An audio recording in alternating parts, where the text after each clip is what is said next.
Welcome to the Midlife Pilot Podcast. We are glad you're with us. What is it like to become a pilot in your 40s and 50s? The challenges are unique for those of us in midlife, but so are the rewards. Hosts Ben, Brian, and Ted talk learning to fly, growing as pilots, and the joy of flying to destinations. The purpose of the podcast is not to teach, but to share knowledge and experiences of being a midlife pilot. Join the Midlife Pilot community and listen in every week. We are not CFIs or particularly intelligent, so if you want to learn how to fly, talk to anyone else other than the hosts of a podcast. Even this intro was too challenging for us, and we used a robot to do it. Okay, checklists are complete. Let's get the show started. Hello and welcome to the Midlife Pilot Podcast, where we share the experiences and challenges of flying in midlife. Whether you're a seasoned pilot, training for private or instrument, or just thinking about becoming a pilot or just getting started in aviation, we like to think of this podcast as your aviation companion and your weekly dose of aviation. My name is Ben. I am a commercially certificated pilot with an IFR rating based in the Atlanta metro area. Fly an airplane we like to call the Beast, a Cessna 182. Joining me tonight, special night, I'm going to start to my right. The audience is left. My friend from the Bachelorette Super Charlie, flying a beautiful Cherokee 180. We like to call Lucy. He likes to call her that especially. His name is Brian Siskin, and it's weird for me that I'm introducing you immediately to my right. Here he is, right here. So awkward. So awkward. There's a reason why we do this remote. That's exactly right. We can only do this every 100 episodes. Okay. I'm down with that. No, welcome everybody and every person that's here. We had a non-event and people showed up for the non-event. This is amazing. And yes, thank you for the wonderful introduction. Before we even get to the next person, I want to make sure that I take a pause here and just say, look, none of us would be sitting here right now if it were not for this man over here, Chris Moran, the original midlife pilot. We're going to give him a round of applause. Yeah. Thank you. Look, go ahead. You may not be sitting here on this night. Yeah, I mean, you would be here as in like the bigger sense of the word. I had nothing to do with that, I assure you. But I'm glad that you're here tonight. Well, it does not escape me that we connected via YouTube years ago, started a podcast, and then this has grown to where we've grown it to now. And you're still a part of this as much as you now get to just kind of, I don't know, be there's a term for it, right? He's chairman emeritus. Yes. Oh God. Yeah. You start calling people emeritus and it's like, he's chairman emeritus. I mean, just hang his jersey in the rafters. That's right. Yeah. That's right. Well, anyway, so I just want to make sure that I wanted to recognize you. Thanks for having us in your hangar. And we'll talk more about how awesome this is and what people can do with all the things that are here. Yes, we will have a big conversation. And ultimately, I just want to personally thank you because you're a good friend and we've done this for a while and it's been a huge boon to my existence and hopefully some others. So, but anyway, but I also want to make sure that we pass on our introductions. So maybe we got another guy here. We do have one more. Yeah. He has been my co-pilot and friend. He has come all the way from the West Coast, Portlandia. The best coast. Okay. It's a coast. That's up for debate. Flying a CTLS, flight design. We like to call that Ed. He's our sport pilot extraordinaire. Hello, Ted. Hey, Welcome. man, what a day. What a 2 days. What a journey. It has been a journey. Yeah. Metaphorically and physically. And figuratively. Yes, definitely. Definitely. So we're glad you're here. So for the crowd, Ted flew into Atlanta. I flew commercial to Atlanta. Commercial I is keep a forgetting good to say that. designation. Good point. Someone flew Ted to Atlanta. Yes. In a plane that gets slightly less gas mileage than your plane does, Yes. but that's okay. You got here in a quick fashion. Definitely faster. Definitely faster. And Ted and I decided to leave Atlanta, and then we were going to go to Charleston, West Virginia. We're going to have a great lunch. We're going to have this great time. We're looking forward to hang it on, today. hang on. I was kind of stressing out because when we're doing these long trips, I want to go somewhere fun and adventurous, see places I haven't seen before. And on a whim, I looked at Chuck Yeager International, and Chuck Yeager happens to be like the top of the heap of the people I admire the most. I've read his book. He's an incredible human being. let's go there. I look downtown. There's a ton of restaurants on the river. Just look gorgeous.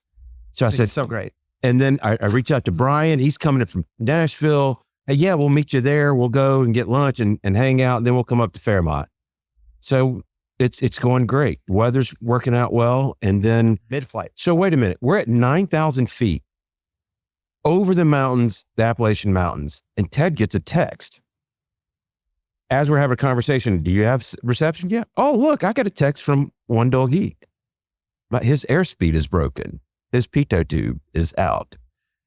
We're giving you a hard time. We love you. He asked, can somebody get me? And if you look on 42911's track from saved it. Atlanta Yeah.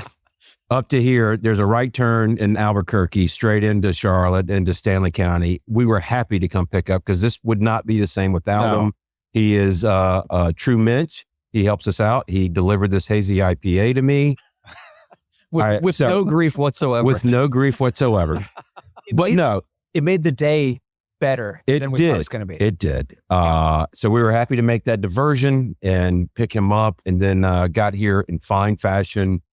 I didn't grease it, but it wasn't my worst landing ever, which typically is what happens when I'm in the plane with Geek. So there's a part of the story though I never told you guys. So I didn't read this text to you that Mark had sent me. I mean, Wendell Geek had sent me earlier. And he's like, hey, I'm going to meet the guys in Charleston for lunch if you want me to stop in Fairmont and pick you up on the way down. So I'm like, well, now I can't. I didn't bring that up, but I didn't get to come to lunch either in Charleston because of that. But we are very glad that Wendell Geek made it here. From Mark to here was also an adventure because you texted us. Oh, yeah. As I don't know if we'd left. I don't know. Were you already in the plane yet? Yeah. So Chris texted us like, hey, the runway is closed. We had a brief closure yesterday while they were coming in, and we weren't sure when we were going to get it reopened, but it worked out. Well, it worked out better that we went and got Mark because had we done the original plan, we would be landing in Clarksburg and waiting for the airport to open. Right. So Mark, you saved us. Yeah. Everything happened. Everything happens for a reason. Mr. Wendell, anything? Yep. Yes. So we don't have any other events and announcements because the event is going on right now. It's a non-event. It's a non-event event. So you want to? Yeah, well, I'll hit the housekeeping real quick. Great. So, look, none of this would happen if we didn't have the support of everybody listening and everybody's enthusiasm.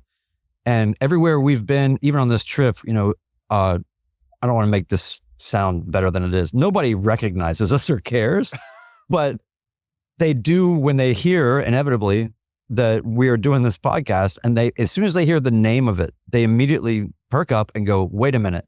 I started flying when I was 48 years old. I would love to hear more about this. You guys seem like you're coming from the same place that I am. And it's kind of grassroots in that way. So it's just been very cool. Real quickly, I just want to do the housekeeping because, that's what we do. So we're grateful for making this the best pilot community that we know of, a positive space where we share everything from training experiences, shared personal minimums, tackling ownership challenges, reviewing flight plans, and best of all, making new aviation friends, even those out here, right? We've met so many people even just today. It's been so cool. Yes. So you can connect with us on our Patreon community. It's $1 a month, as little as $1 a month. That's 25 cents per episode. I really want to have some sort of a Sally Struthers style promotional video for this. Like 25 cents. It's just, please. You can access exclusive content and our Discord community. 10% supports the Freedom Aviation Network's anti-human trafficking efforts. You can watch us live on YouTube, as you might be right now, Mondays, 8 p.m. Eastern. Sometimes we'll even do it in a freezing cold hangar. My bad.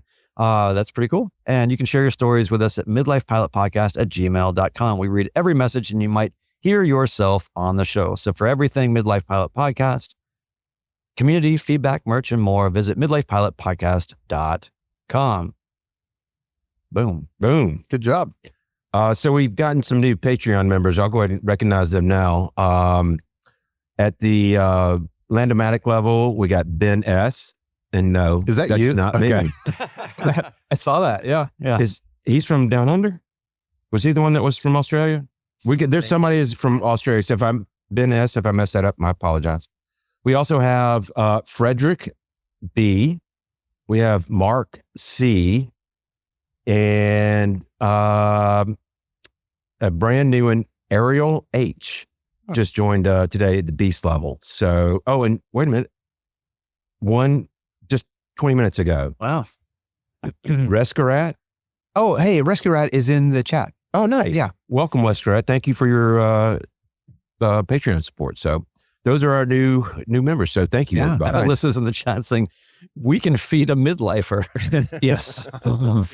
If you can, for less than 5 cents if a you day. give us 25 cents a day, you can feed a midlifer for a month. That would feed us at Woody's. It would. It That's probably would right. feed us Yeah. the Woodies. Heck yeah. That'd be worth it. Oh yeah. Very good. Yeah. So here's a question for the panel.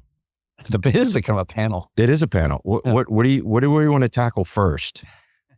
We have things on the agenda.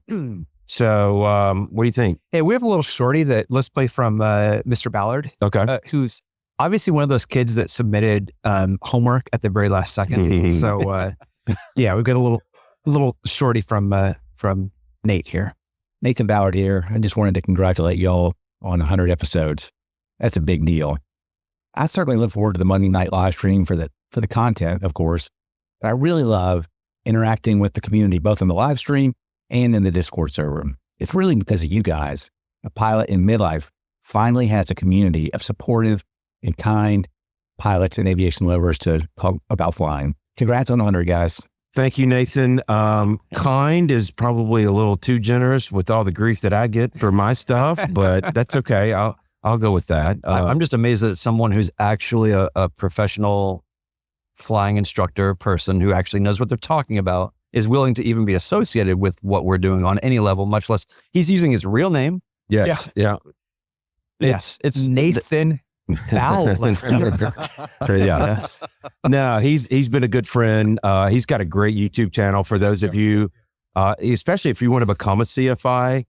He puts a lot of material that are things that are not taught in books that you wouldn't think about if you have a student that freezes up on you, what should you do and things like that. So, well, another one that came to mind recently and thinking about my plane that only has lap belts that I need to do better than, he's got a great video on assuming crash positions and how to put yourself in a good position to survive an impact. right. He really does find a way to get into the wrinkles of, I think, areas where a lot of other instructors are making the sort of, okay, here's some power off 180 videos or I don't know, whatever. He really gets into the nuances that I really appreciate. I don't know, Brian. It's only $17,000 to put lap belts in your plane. I won't fly in a plane with only lap belts. We're going to need another Patreon.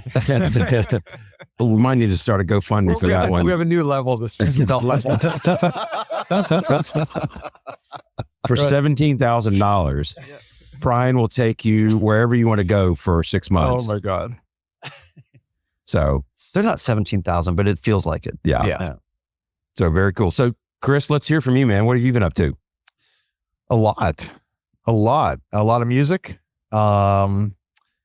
You may have heard an indication earlier to this. If you're watching on the stream tonight, you can see the tail barely, but this beautiful 235 sitting behind you could be yours if the price is right.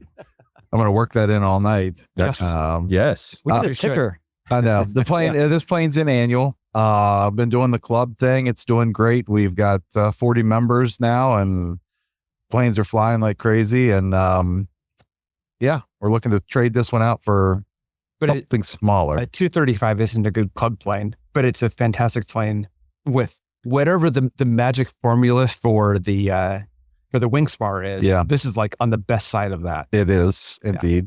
We also have somebody here in the audience that you actually beckoned to your flying club, is now a private pilot, Yeah. now an owner, now part of the, all in. As Ted says, Welcome, Bill and Ivy, also known as Stinky Weasel. Stinky Weasel, Wendell, Geek, JB Alunist. Yes. That's we're doing quotes around everybody's names tonight. Like JB. They're Alunist. allegedly here. Yeah, allegedly. Yeah. No, club. We're not going to show you this here. here. There's this audience is huge back here. Yeah, you can't see them because we couldn't find a way to shoot them. They're just such a huge. Yeah. We had no lens wide enough. Literally half dozens of them.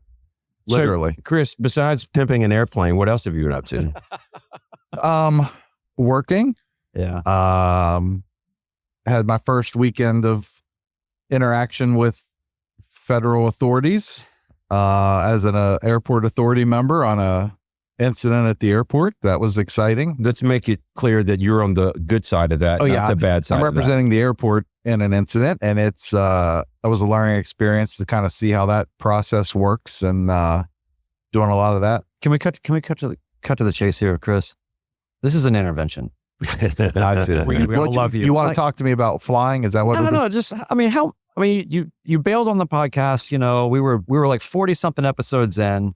You said, "Look, man, I really would rather do anything else in the world than continue to do this." No, okay. I was going to say no. So, what has been your favorite part about not being a part of this podcast for the last 60 episodes? Have you enjoyed just watching us flail around, or do you how do you enjoy just your free time as a result of not having to do this? And Chris, if you need help with this answer, I can certainly give you some pointers.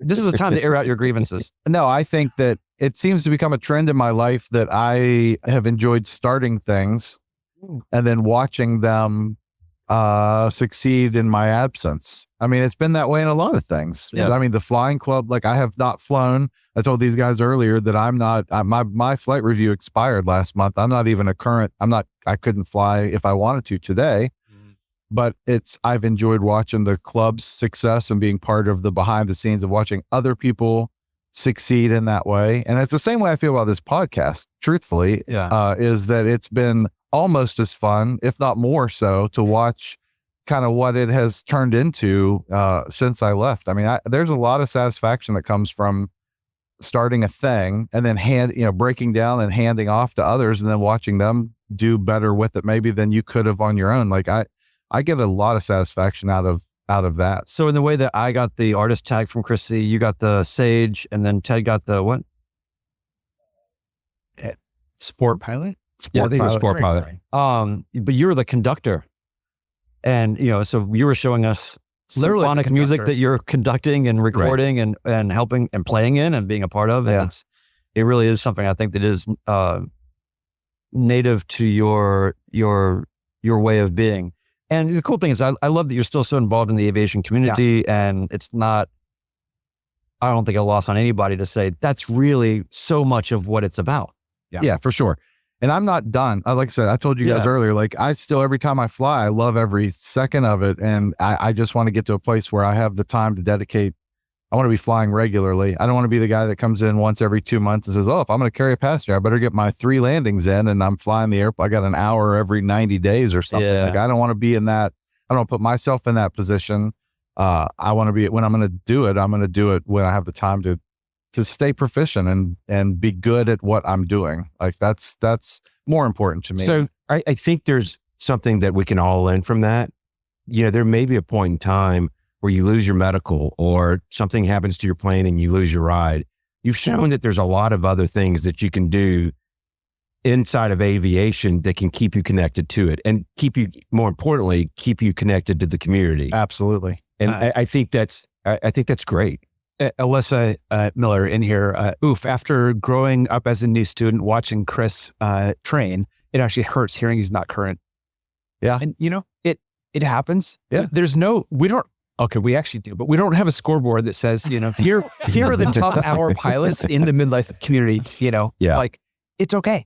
It doesn't, it's totally fine. It's so great to come here and see you. It's not like, we're not going to see Chris anymore. It shouldn't hurt, Alyssa. It doesn't hurt me. I mean, I look at it like this. I mean, it's not like I have to, the process to get back is not like I have to recertify and take my check ride again. I mean, the process back is I'll spend a couple hours with my CFI, do a couple flights and then get my endorsement and be back at it just like it was before it ever happened. So this is not this is just the state that I find myself in, but I'm still around. It's very good. Also, as midlife pilots, we're in that place where, as I say all the time, we don't have to do this at all. This is an incredible privilege, extra thing that we really get to weave into our lives and our way of being.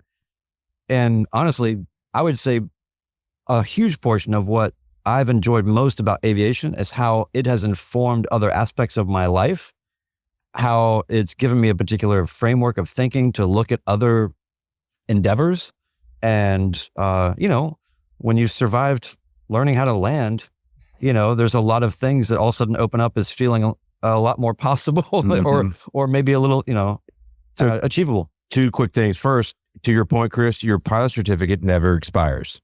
You can come back anytime you want. Right. In our live audience, Stinky Weasel has made a comment. Chris has become the ghost from Field of Dreams. If I build it, they will come. Then tells me I'm doing good, kid, and then fades away. I also gotta read Rescue Rat here. Rescue Rat, who just signed up for the Patreon like 30 minutes ago. Yeah. Said, discover this podcast earlier this month while searching for a Cessna 140 content after winning a 140 in the Wings of the North sweepstakes. What? I found the episode talking all things tail wheel and hooked. There you go. Rescue Rat, I don't know where you live, but so Brian and I are both coming out. So borrowing your Rescue Rat, Brian is very mad at you for winning a 140 because he's talking about how he's going to try to buy one. But I don't know how that's going to work, but that's awesome, man. Would a 235 do? It's about 95 more than I can even think about. But he plays a tail wheel if you treat it. Yeah. You can land it as a tail wheel once, anytime. Yeah. So no, that's awesome. Ivy here, it's nice to see you still connected to the community, Chris, and cheering everyone on. Thanks for being authentic. Yep. Yeah. That's it. That's awesome. And also, your videos, Chris, are still on the internet and still inspiring people and still connecting people and making people feel like it's possible to take it on in midlife. Unless you haven't deleted them. Right? Heavens no. Yeah. So there's a lot of really good stuff. Always go check out the Midlife Pilot YouTube channel. And that's how you and I first connected. And that's how this all came to be ultimately. So it was your urge to document and share all that really was the thing that is continued to be echoed throughout. It's also interesting to me. You made a mistake, Brian, in showing me each episode is ranked and Of our podcast? Yeah. And our still by far and away the best performing episode was you and Chris, episode number 2, the challenges of flying in midlife. Yeah. And it's kind of like the baseline, in my opinion. The one before that was very good, but I think it was filming and flying. Yeah. But it kind of encapsulated everything that this whole community is about. And it is far and away above any other episode that we've ever done. So I've got a clip from Badger to play here. okay. Cool. He is actually our one of our advanced students. He sent in his clip first. Let's play that one. I wanted to send audio on behalf of the Flying Midwest crew, congratulating you on 100 episodes. You found a unique niche in the podcast space that expands beyond its intended theme, and your dedication to weekly episodes is no small accomplishment. For listeners who may not realize, the time and effort involved in creating a 1-hour episode goes well beyond what you hear in the final product. Know that you have a gem here with consistent quality content and no sign of slowing down. Personally, I've been following the Midlife Pilot podcast since the very beginning after becoming a fan of Chris's YouTube channel. I became a financial supporter in one way or another since episode 15 back in May of 2022. At the time, I was considering joining a flying club that had a Cherokee 235, and Chris was kind enough to share the POH for his 235 with me so I could learn more about the plane before even joining the club. This community-first mentality is exactly what the Midlife Aviation Group is all about, sharing experiences and knowledge for the betterment of all in aviation. To Chris and Brian, thank you for igniting a spark on such an awesome aviation community. To Ben and Ted, thank you for keeping the spirit of the podcast going while adding your own unique experiences. I've enjoyed the evolution of the podcast throughout the years and look forward to seeing what the next 100 episodes have in store. Congratulations, guys. Awesome. Holy cow. Wow. Yeah. Wow, man. That's awesome, Badger Pilot. Ted and I got to spend some time. I almost thought you came with us. At RH. Yeah. RH. Look, you're not our Philip. No, I'm teasing. We got to spend some time with the Midwest Flying podcast crew. They do an awesome job as well. I do want to give a major shout out to them. The podcast community has been really, really, really awesome. We talk a lot about the posing bases guys. Those guys are, to me, on par, if not better than, where everybody else is. They've got their unique niche. Yeah. We try to support each other. We just have a good time together. Yeah. It's there. I mean, we're all doing the same thing. We had this crazy meetup this summer, and with opposing bases and the Midwest. I say that all the time. The Midwest group, and that was really cool. And I love that we can all kind of talk and we all kind of DM and text and everything else. And all the shows are different, and it's fine. It's great to talk to them, and I love talking to Badger. So yeah. And Jim has Jeff was there. Yeah. Jeff was there. AJ was there. Yep. It was a lot of fun. Jim also has a Fly the Transition. So if you're going into commercial aviation, he's got a great podcast for that. Lots of info about what's going on in the marketplace and things like that. So Badger, thank you very, very much for that, man. That was really cool. Yeah. And he's right. You and I just came into this midway. It really is all about the community. Well, let me just say this. Chris and I, let's just be honest, Chris, we started this podcast and we put some effort into it, for sure. Some.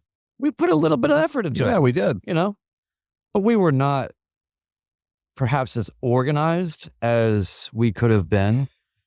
And it was not, there were times where we would figure out pretty last minute what we were going to do.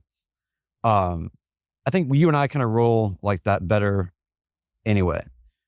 But when you decided that you needed to do anything else with your life than be a part of this podcast anymore, get as far away from Brian as possible. It was enough. When your therapist recommended that you not be a part of this anymore. Yeah. Oh, note to self, email Chris to find out how I get out of this. Yeah.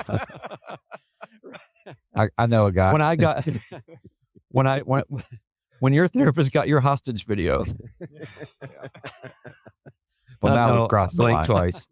No, I was definitely in a position, and I know that you were concerned. You felt badly in a sense that I really need to put this energy into other things, and I feel like you felt like you were kind of leaving me a little high and dry. And I remember that conversation very well. And after I don't know, I called you a lot of names, I'm sure. No, I didn't say anything like that, but. No, we had a really great conversation, and I already knew exactly in that moment what the next step was, and that we certainly were not going to let this thing go away. And so, Ben and Ted, you guys have been a part of the community, and we've done flying things together, and we've done all this. You guys, now Chris has broadcasting experience. I have prior podcast experience on some level and some other media type of experience. You guys, the ask here was huge. Zero experience. No experience, which may or may not be, I don't know if that's evidence. Yeah. Unencumbered by experience. People are like, wow, this is really enlightening. Tell me more. No, but it's when Badger was saying he really appreciated that we're doing this every week and that's, a bit of an effort. Boy, is it. Yeah. And at the same time, Ben, you've always said to me, I look forward to it every week. And, Ted, you've, psychically said the same thing. No, yes.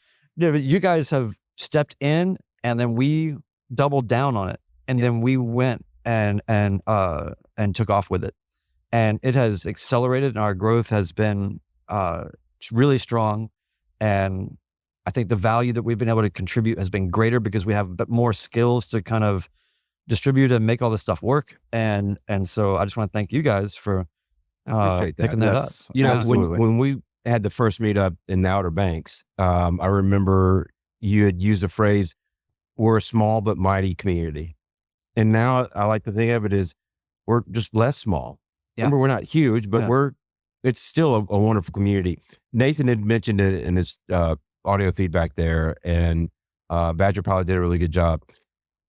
If you can do a quarter a week, $1 a month, the Discord server for me, if they kicked me out the door right now, which I wouldn't be surprised if they did. Get you out of here. We can't get ourselves out of the trap. You've got me. My point is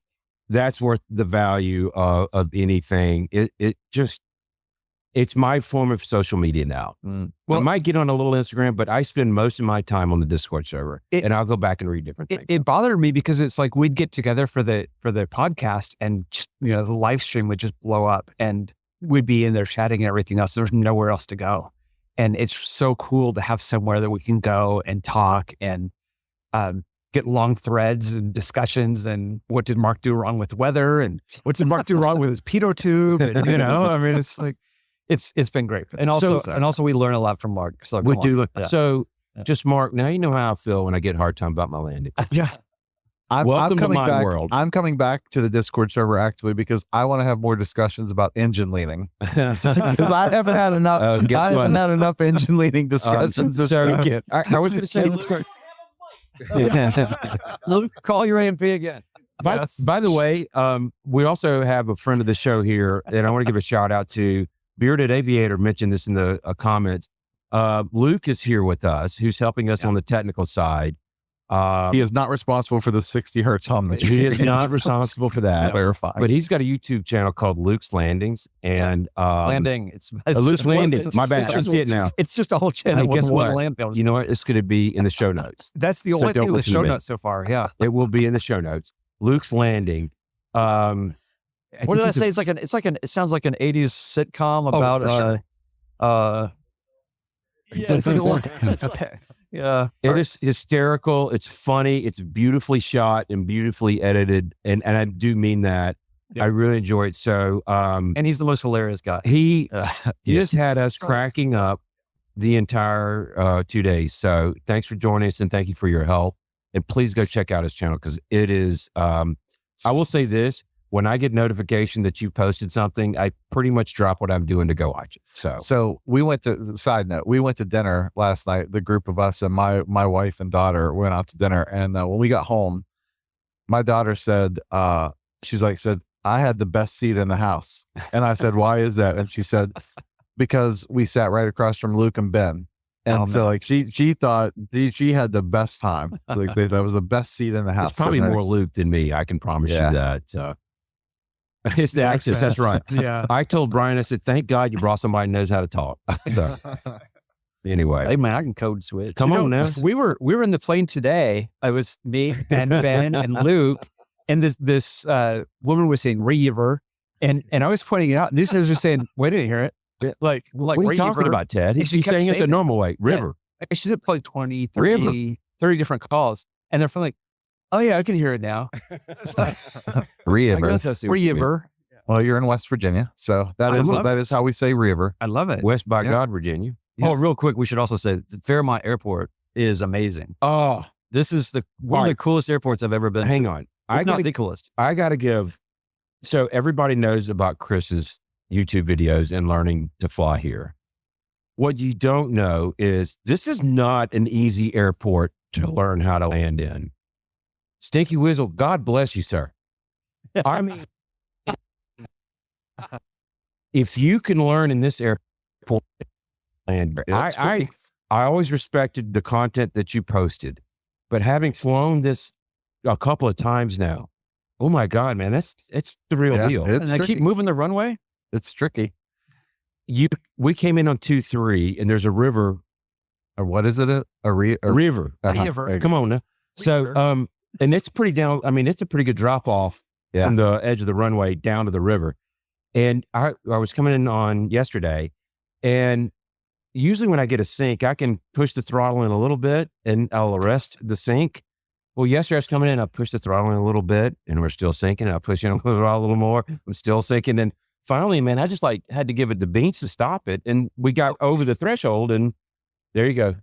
And then, it's a real thing. It's a real thing. Yeah, it is. I was sweating a little bit. Yeah, it is. It's going to be the new Apalachicola. Yeah, give it the beans. Give it the beans. Yeah. I didn't start that, did I? No, but you put it on the pod. Okay. Yeah. You started it here. I've not heard it. I've heard it plenty of other places. People say it. It's a thing. It's a thing. Do you guys know anything about giving something the beans? Yes. You never heard this? Give it the beans? How far does giving it the beans go? Yeah, I guess it's a regional thing. It's when you give it full throttle. Thank you. Thank you, Weasel. You and I, I'm liking you more and more as time goes on. Yeah. Should we get another? You got one more? Yeah, I got one more. Well, you got two more clips here, actually. But yeah, let's play something from RH. This was by special request of me. That RH of Opposing Bases sent something in. So you basically stuck a gun to his head and say, I need you to record something for us. Did you say, I need you to say something kind about our 100th episode? And did you write it? Is that really what happened? I him? sent hundreds to him and said, say something. Okay. So, but that's fair. That's fair. Okay. Yeah. Ted, Brian, and Ben, congratulations on 100 episodes. Seems like yesterday Ben was having a major audio malfunction on live TV while Brian and Ted laughed at him. You've all come so far. I really enjoy listening to your show because I'm kind of like a midlife pilot myself. In my mid-40s, I started flying again, but this time instead of wondering what to say on the radio or how to join a traffic pattern, I'm trying to figure out how to log on to CPDLC or calculate takeoff data or how to lower the nose gently after landing. We're all in the same boat, and the stories you guys share are reminders that we are all human.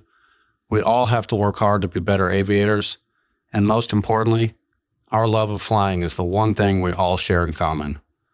Congratulations on your first 100 shows.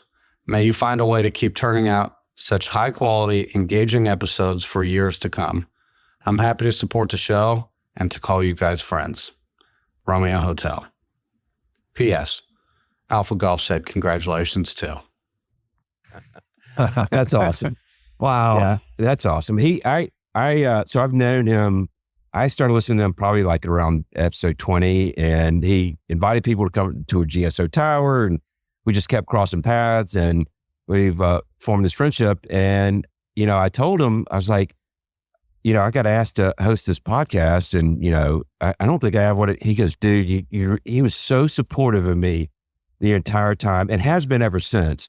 And they mentioned us on one of their episodes not that long ago. And, we had a spike, they've just been so supportive.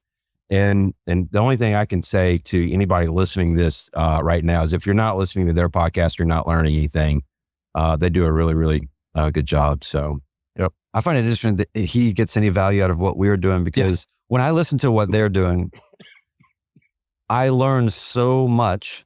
And a lot of times I don't know what they're talking about. And I'm trying to figure out, it's actually beyond me. Yeah.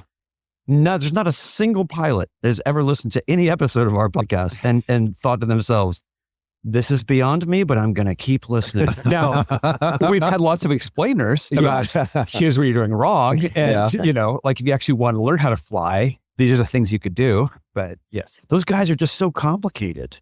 Yeah. They're great. They're talking about really deep, obscure things. And sometimes they talk funny, like timely feedback, stuff like that. Yeah, we don't have any funny voices. Yeah, some people have a phone that blows up and says that.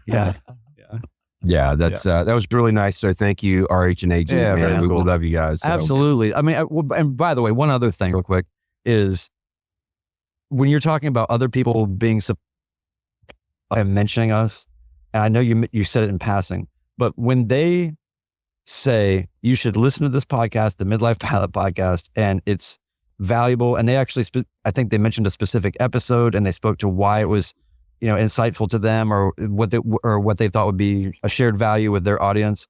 It's incredible to sense that symbiosis and to feel that camaraderie and to feel that energy kind of going back and forth. And it does take a lot of energy to do what we do. It takes probably more effort to do what they are doing, and they've been doing it for they're almost 53 episodes. Maybe 360. And so we're here we are at 100.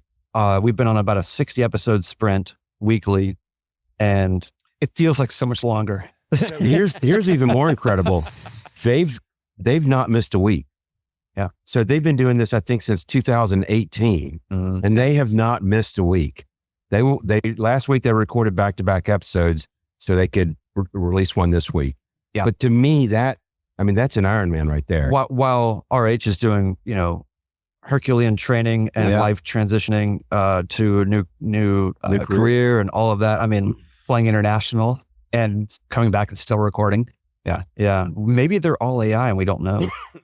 That's very possible. Then any another beer? Yeah. Do you need one dog geek to bring another beer? Yeah, because so You know what? Speaking of, yeah. wait a minute. So I came up with a brilliant solution right here, Chris. I saw it. No, I get it. I was That's pretty solid. Yeah. Yeah, Propping so the mic up. So Ben's propping up his microphone because it kind of has this sagging problem with his beer. The problem with that is that you can get it's, we make sacrifices, Here. Ted. Yeah. We all make That's empty. sacrifices. You can have that. Yes, I have the limpy stand syndrome. So I'm going to let the chat have all the fun they want to with that Oh, one. boy.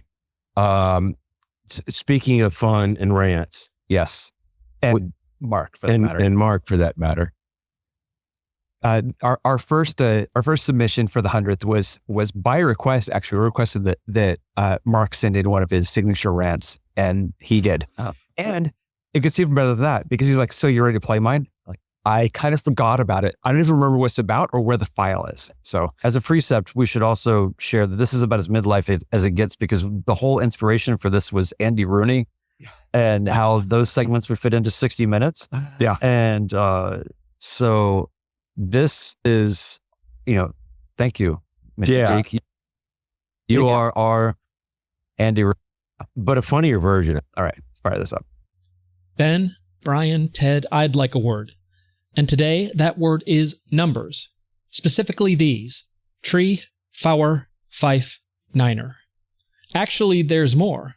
According to NATO, a group who is so infallible that we should definitely let them regulate speech, instead of 1,000, the NATO phonetic alphabet has 1,000. The more you know. My airplane is November 9070 Whiskey, and for the first half of the year, I would say 9070 Whiskey. But I mostly don't do that anymore. I think the reason for Niner is that 9 sounds an awful lot like the German word for no. And by an awful lot, I mean exactly like the German word for no. So if a German air traffic controller asked, "Say souls on board," and you responded 9, there's confusion about what was meant. Did you mean there are between 8 and 10 souls on board, or are you refusing to answer? Fair enough. If you're going to be flying around Germany. I'm not sure what benefit we get in the US of using Niner over 9. I've noticed that the vast majority of controllers simply say 9070 Whiskey. November 9070 Whiskey, Charlotte, altimeter 2985. 9070 Whiskey, squawk 5215. Number 9070 Whiskey, Charlotte, departure at Charlotte, altimeter 3011. So that's what I say. Well, sometimes. In searching for those clips, when I was doing the check-in, I said Niner in all of them. Charlotte approach, Cherokee, 9070 Whiskey, 5000. November 9070 Whiskey, Charlotte, altimeter 2985.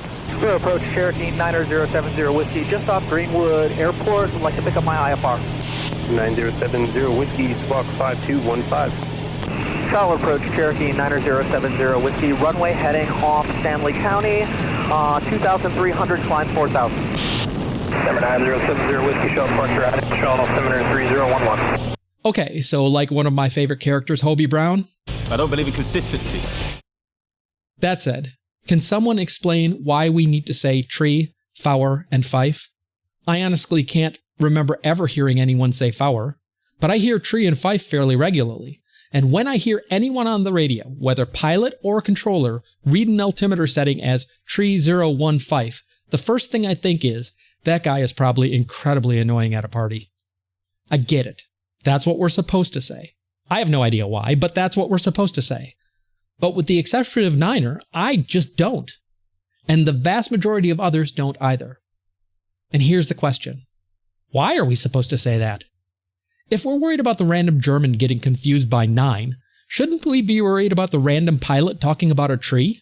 Or possibly an instrument that's called a fife? Yeah, I looked that last one up. I didn't know there was such a thing. So sure, fife is hard to confuse with anything else. But is 5 easy to confuse with something else? As I sit here typing this, I spent a few minutes trying to figure out what could be 5 other than a number, and I came up blank. I looked up words that rhyme with 5, and I'm not sure we're going to have a lot of controllers wondering where runway 2 chive is. Or maybe someone will confuse 3-5 with beehive? And even if that happens, it seems like it's going to be infrequent enough to allow for an occasional say again? If you ask me, which, by the way, no one has, tree, fower, and fife are pointless, and I just can't get myself to use them. And if anyone from the FAA is listening, my full name is Brian Bartholomew Siskind. Speaking of arbitrary numbers, we count based on the fact that we have 10 fingers. So as soon as we get past 9, we add an extra digit so that we can keep going. If we get 10 groups of 10, then we need another digit to get us to 100. But that's just arbitrary. If we'd had 16 fingers and instead counted in hexadecimal, 100 would be 64. In octal, e.g. if we had 8 fingers, 100 is 144. If we're counting in binary, 100 is 1100100. Or we could count in base 12, if we had 12 fingers. In that case, 100 is A1. And if you're trying to figure out how a letter can be a number, I leave that as an exercise for the listener. Here's a hint. Find your favorite computer nerd. He's probably the same guy who's annoying to talk to at parties. In any case, you guys have added a third digit to the count of podcasts that you've produced. Regardless of the counting system used, that's a lot of episodes, and it's worth celebrating. Congratulations. I look forward to the next 1100100 episodes. Okay, thanks. Yeah, that's good. Everyone but, 7 people missed all the laughing that happened as I was playing in here. And we have terrible audio to play that in here, but we still had a great time with that. That was awesome. I got to say, this is the group here, this is the group in the podcast that's on the thing, but I almost can't imagine these non-event events without Wendell Geek around. Oh yeah. He's essentially part of, you got to come back here. He's essentially part of this group. He's been everywhere we've been and needs to come be on camera and say hello. That was legendary. Really hilarious. Was. That was the best one yet. Yes. Without a doubt. That was the Alpha 1 Niner. And we've already, during the last 24 hours, we've already given him fodder for maybe 1 or 2 more rants for future episodes. Yes, that's true. Yes. So that's true. He's like, I'm living it right now. Yeah. One of them will be A&Ps. And the other is, we'll just save that for the podcast. Yes. We'll just save that. But no, huge support for us. And we keep talking about a Discord community, and Mark actively manages that. And what he's done is he keeps it in a uplifting and in a welcoming environment. If somebody gets out of line, he's kind of the one that goes and say, we don't tolerate that here. You can either do that somewhere else or, straighten up and fly right. He does it in a very communal, very easy manner. And that's been very rare because the tone has been just kind of managed and self-evident. So people know when they get in there that this is a good space and what we're about and what we're I think it's only happened maybe once or twice. Yeah. But I think he only ordered pizza to somebody's house a couple of times. As far as you know. But no, he really is. Pepperoni SWAT. As we like to say in the tribe, he's a true mensch. Well, thank you. I appreciate that. And I love the community. It's great fun. Yep. So. And now I'm going to get away from the microphone before I do something stupid. Yeah, Mark. Oh. Thanks, Mark. Yeah, wait a minute. Welcome back, Ted. Welcome back, Ted.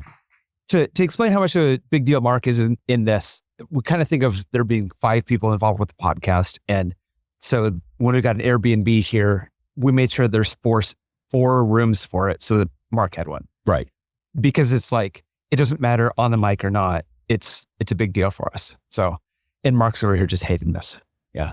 Yeah. Also, Mark is the only other person that gets up as early as I do. So when we do end up on these trips, I end up being the person that we get to talk at 5:30 and he sees me drink 5 cups of coffee and he endures me being wound up and enthusiastic. It's like the 1 hour of the day where I'm very enthusiastic. So, and I got to witness a little bit of this much later. I came down much later, but I know Mark just turned that key to get him wound up when we got into you need to pull the mixture back at full. And I was like, okay, I want to go get my coffee and go back upstairs because this one's going to run for a while. But no, when Mark Bush starts. Yeah, that's exactly right. Yes. So no, that was really awesome. Yeah. So really appreciate that. We want to talk about what we did today? Yeah, we can hit that real quick. Yeah, we got about 10 more minutes. Okay. We've got to write an SRS about it anyway, so we may as well talk about it. Yeah, no, it's true. Wait a minute. Did you do something wrong?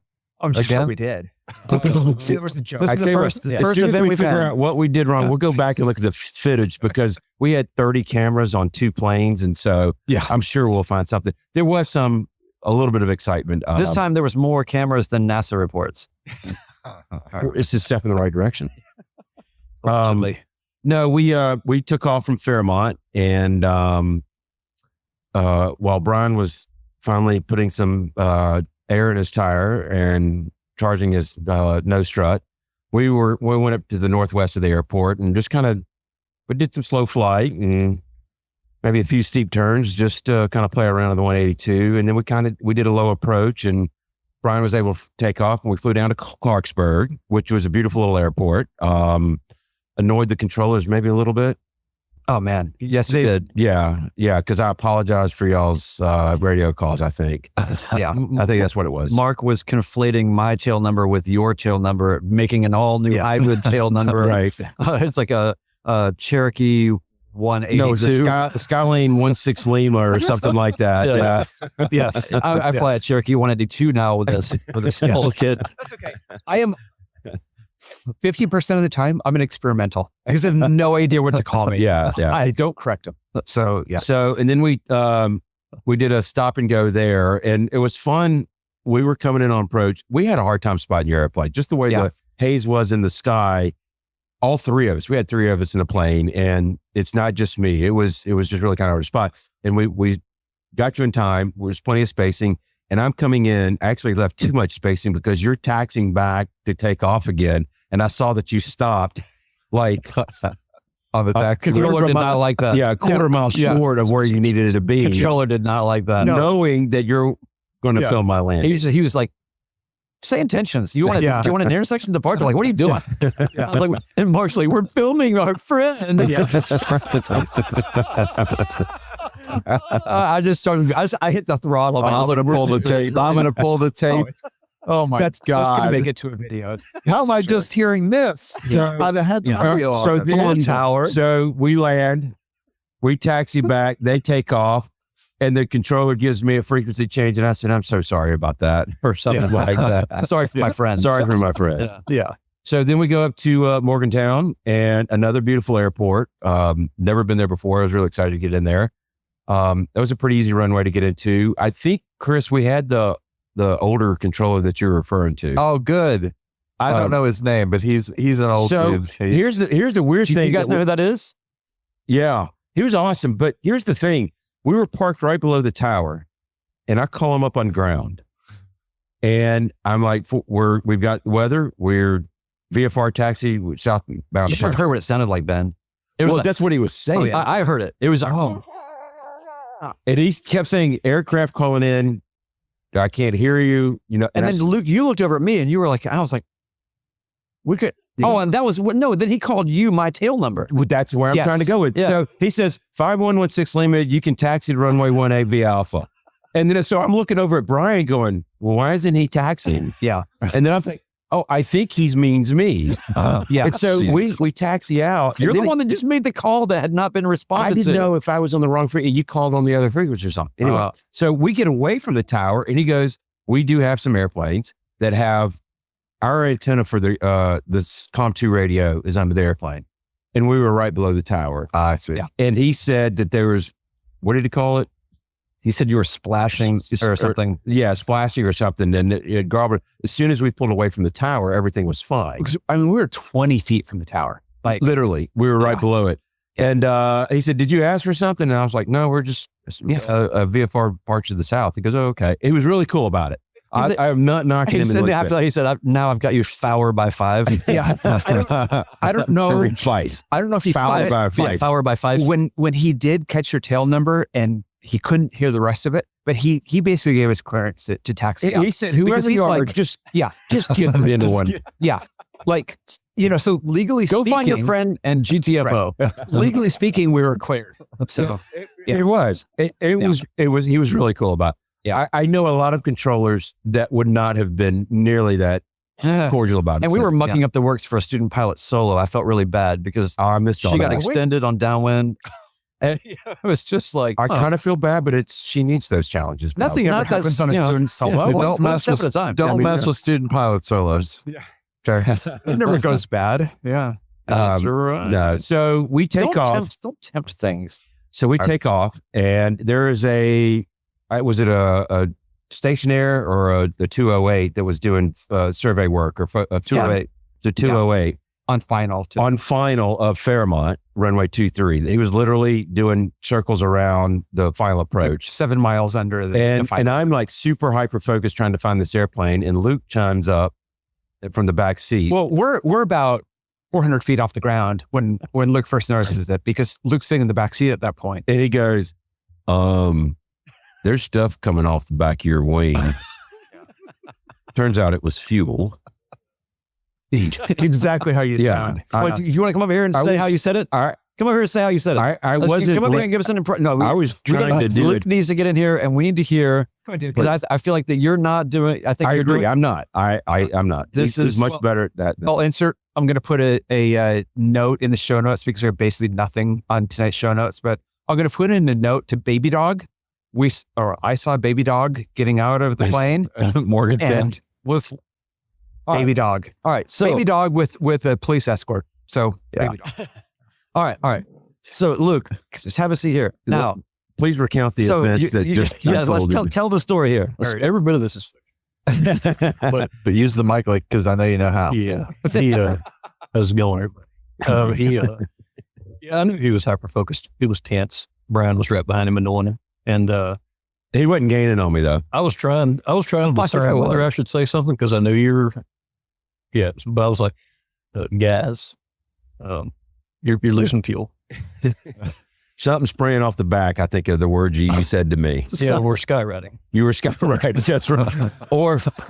Or actually, more accurately, crop dusting. I told him there might have been somebody down in the parking lot smoking a cigarette. That had a really, really bad day. That was awesome. Yeah. So, turns out that the cap wasn't screwed all the way on. It was so it was fine. But we ended up we were just about as close to Fairmont as we were turning around and going back to Morgantown. So, yeah. But what happened on the radio? Oh, yeah. So, okay. Be my guest. Okay. So it's probably a good idea, because, when we get near the field, we need to say our intentions. Yes. Or how you're going to come in and everything. You say, like, I'm going to go ahead and do a straight in. I'd like to get on the ground sooner than later. I've got fuel coming out of my wing. I felt like that was probably a justifiable. We heard you announce you were on a 7-mile left base. As you book well. Wait a minute. There was that 208 was doing laps in a pattern, and there was none of that predicating information. It was just, hello, I am on a 7-mile left base, and all I'm doing is explaining why I did what I did. For the FAA that's listening. Well, it would have been weird. It would have been weird. It would have been weird to come on and say, Cessna 911, there's a 208 doing pattern work. So that's why I'm on a 7-mile left base to runway 23. I think there should be like a sort of approved phraseology for, okay, hear me out. Meanwhile, everyone here is like, what is this guy's problem? Okay, I know I'm not a Cirrus pilot, but I need to get on this 7-mile base because there's another plane doing survey work on final. And there's fuel flying out of my left wing. And there's fuel coming out of my left wing. All he said is, I'm going to go ahead and do a straight in. And Brian's like, okay. He's like, yeah, I got fuel coming off. Right. And then Brian, you thought that I was also getting on fire. So Brian says we're entering the left downwind, and the three of us. No, I did not say that. I said we are maneuvering for the 45 entry to left downwind to 2-3. Allegedly. And I might have added a little note in there after you said you were doing a 7-mile base. I said, which is a more traditional pattern entry. We all three looked at each other. He's doing what? Yeah. So anyway, it was. Brian thought we were kidding. So then you said your response was... My response was I got fuel coming out. Yeah. And I thought, Mark and I were like, that is ridiculous that he's saying that. Yes. He's just saying that so he could get around 7-mile left base. Right. I really thought that's what was going on. And so then So then I meowed. Yes. He literally meowed. And you didn't know that it was me meowing. No, so you thought that there was somebody else on the frequency. There was a third person. Yeah. Well, you guys cannot come back. We will not have the 200th episode here. This is in one of those early calls is Mark saying Sky or Cherokee. Like, so the fact they started with Skyhawk was just Cherokee. Yeah, we're having a lot of that was, I think, the reason we were really starting to enjoy it. So yeah. But yeah, so it was fun on the radio to return back to Fairmont. No, I've got to say, Mr. Ballard says, quote, "The traffic pattern is for peasants." The band. Sarah's wannabe pilot. That's me. Bearded Aviator followed up with, "See, what happened was," yeah. So yeah. I said ASRS, and I guess here we're getting to it. So yeah, no, I mean, it was all fine, but we were totally clear from that survey pilot. We were warned about him. Like, it was no big deal. Before we got handed off from Morgantown. And it's why we were kind of shuffling around a little bit, trying to avoid final, because he was like right there. He was doing 360s. Yeah. Like splitting the final. Now, it's a big plane to be tooling around down there. All right, 3. Jim at Flying Midwest says a 7-mile left final. That's one of my calls. Yeah. So, like left finals. Yes. I appreciate those. So Mark, Wendell Geek, you can see the comments now, right? You're looking at it. Okay. Just so you know, you're not the only one that gets a hard time. Mm-hmm. I've got to give it to somebody. I got to pass it along. Mark said he's only getting it from Ben, the hard comments. So yeah. Yeah. So, well, in the spirit of, we started this off as an airing of grievances. Oh yes, which is a great way to celebrate the 100th. The spirit of Festivus is alive. Right. Yeah. But I just know, do you guys, of the small non-event people that are here, do you have any thoughts, questions, concerns, comments, considerations, or do you want to exercise your a right to choose silence? Exercise our Fifth Amendment is allowed. Right. Yes. Yes. And we haven't identified who's here, and there's a reason for that. They're not jumping in this dumpster firing. They're right now. No. Looks like we're kind of coming up on that. We're a little bit beyond that. We're just fine. Yeah. Chris, do you have anything you want to, I think, do you have a plane for sale? I've mentioned it. It's a 235. Well, tell us about it. Well, I'll give you the 30-second elevator pitch. All right. Folks. If you're looking for a Cherokee 235 that you'll never have to worry about a wing spar inspection, have I got the airplane for you? Between Mark and I, isn't that a stabulator pitch? An elevator pitch? Thank you. Thanks, Ted. Thanks a lot, welcome. Ted. You're welcome. This beautiful 1973 Cherokee 235, November 15152, with just 5,000 and some total hours. Wow. Comes in on the new Piper formula for calculated service hours at under 2,700, meaning the need for your wing spar inspection doesn't exist, although it's already had an eddy current inspection and the inspection ports installed. 800 hours on a pinion, overhauled engine with nickel cylinders, all compressions north of 75. Dual G5s, 530, 430 combo, JPI 830 engine monitor. It could all be yours if the price is right. There you go. Yeah. It makes miles of coleslaw. What? That's the pitch. Yeah, that's... What? You should explain that. No, I'm just teasing. Miles of and coleslaw? It makes miles of coleslaw. It was like the TV, seen on TV. No, it's a beautiful plane. I do think it should have flaps. Well, it's in annual right now. We're actually sitting in the flap. So that's a selling point. Yeah. When they get it, it will have a fresh annual. Yeah, fresh annual just coming out of annual. Yeah. Overhauled mags just now. Yeah, looks great. It's in great shape. In fact, who was it that said, does it have fresh paint? Somebody actually said, I said no, but it looks like it. Yeah. Yeah, I did ask that question. Yeah. So it is really cool to record this from your hangar. Because it's like, that's kind of like how it all started. Believe me, this was all part of my sales tactic. Oh, yeah. Yeah. I've been planning this for months. Yes. The long thanks for coming, though. Yeah. Seriously. Yeah. It was very kind of you to to come back here or to come here. It was important for us to do be the here. 100th episode. That was we weren't going to do this without you. That was super cool, and I'm so glad that you all made the trip. Definitely. What about anybody else? Anything else for the good of the order? Oh, no, I think we thank everybody that's in this hangar right now. Yeah. We love you and appreciate you. And that'll be a wrap for episode 100 of the Midlife Pilot Podcast. Good night, everybody.